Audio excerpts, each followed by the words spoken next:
Hi, we're Josh and Grace from Shire Marketing Specialists, and today we're going to talk to you about social media strategy planning. In this module, we will be guiding you through a few of the important steps involved with creating your social media strategy, which hopefully will give you a good outline of what you need to do to set out a successful social media strategy to start promoting your business online. So, the first step, we need to set social media marketing goals that align to your business objectives. The more specific your strategy is, the more effective the execution will be. I know we've talked a lot about SMART goals throughout these modules, and that's because they are really important. So once again, we're going to be setting SMART goals to track the right metrics to set yourself up for success. The first step to creating a social media marketing strategy is to establish your objectives and goals. Without these goals, you have no way to measure your success of your social media return on investment. Each of these SMART goals should be specific, measurable, attainable, relevant, and time-bound. An example of a SMART goal for your business might be grow my Instagram audience by 50 new followers per week. This is obviously fits in with all of the SMART boundaries that we've just talked about. With SMART goals, you make sure your goals actually lead to real business results rather than just lofty ideals, and they really help you to keep on track with your strategy. The next step, this is where we learn everything you can about your audience. Because if you're not engaged in social media listening, you're creating your business strategy with blinders on. And you're missing out on mountains of actionable insights from real people who are actively talking about you or your industry online. Now, here's how to start listening and building your understanding of your audience and their needs and what they really want. First, you're going to create audience personas. Knowing who your audience is and what they want to see on social is key to creating content that they will like, comment on, and share. This knowledge is also critical for planning how to develop your social media fans into customers for your business. Try creating audience personas. For example, a retail brand might create different personas based on demographics, buying motivations, common buying objections, and the emotional needs of each type of customer. Personas sharpen your marketing tactics. Luxury buyers, for example, might not respond to Facebook ads with sales, but they might respond to Facebook ads with exclusive in-store events to be the first to see a new line of clothing. With personas, you'll have the customer insights you need to create campaigns that speak to the real desires and motivations of your buyers. Okay, gathering real-world data. Don't make assumptions.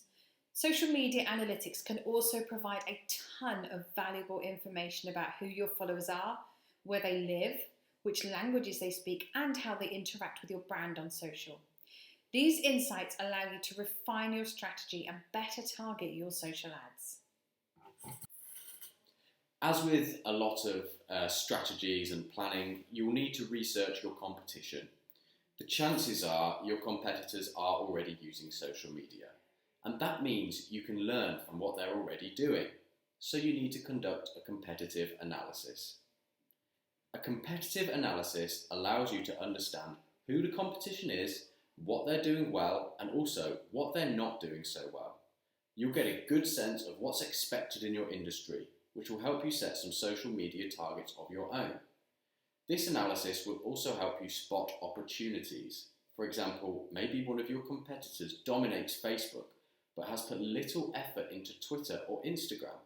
You might want to focus on the networks where your audience is underserved, rather than trying to win fans away from a dominant player. It also gives you a good opportunity to see what your competition are doing well.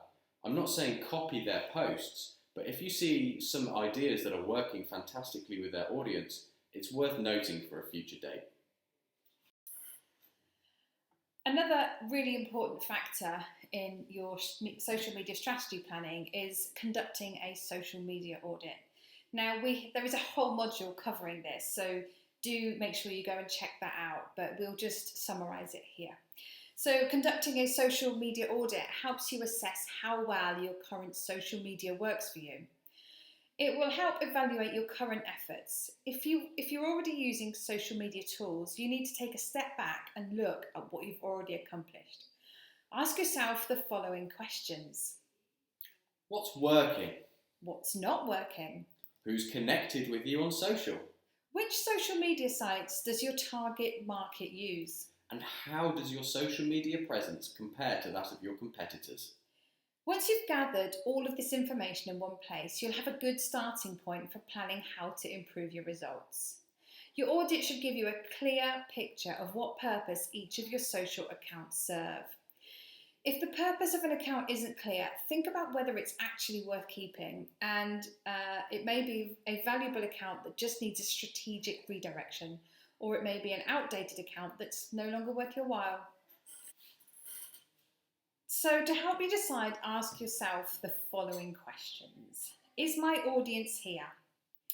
If so, how are they using this platform? And can I use this account to help me achieve meaningful business goals? Absolutely. So just a quick topic to touch on in this module is that you must include relevant hashtags in your social media strategy. Now, hashtags are keywords that are tagged using the hashtag sign. Knowing the most highly searched and popular hashtags that are relevant to your brand is the key to successful social media growth. Many brands use too few or zero hashtags on their social media posts because they feel they look spammy or low quality. However, in most cases, hashtags are not only extremely expected by your audience, but are also integral to reaching as many users that will care about your post as possible. And lastly, something else that's really great to help with your social media strategy planning is implementing a social media content calendar. Because publishing great content is paramount, but it's just as important that timings are in place for when you'll share content to achieve the maximum impact for all the hard work you've put into creating your fabulous posts. It's really important to set a posting schedule. This is where you'll list the dates and times at which you'll publish your posts on your various social media channels. It's the perfect place to map out all your social media activities, from images, videos, blog posts, and link sharing. Having a content planning calendar also ensures your posts are spaced out appropriately and published at optimal times to improve engagement. It's important to remember that your content plan needs to reflect the mission statement that you've assigned to each social profile, so that everything you post is working to support your business goals. This is a really great tip actually. After setting your content calendar, use one of the many scheduling tools to prepare posts in advance rather than updating constantly throughout the day. Yeah, that's right. It's important to regularly evaluate your whole strategy once a quarter. This allows you to make sure you're on track to hit your goals and if it needs to be adjusted in any way. Remember, it is fluid and can easily be tweaked to help improve results. We hope you found this module on social media strategy planning useful. But as always, if there's any questions, drop us an email at info@shiremarketingspecialists.co.uk and I'm sure we'll be able to help you out. Thanks. Bye. Bye.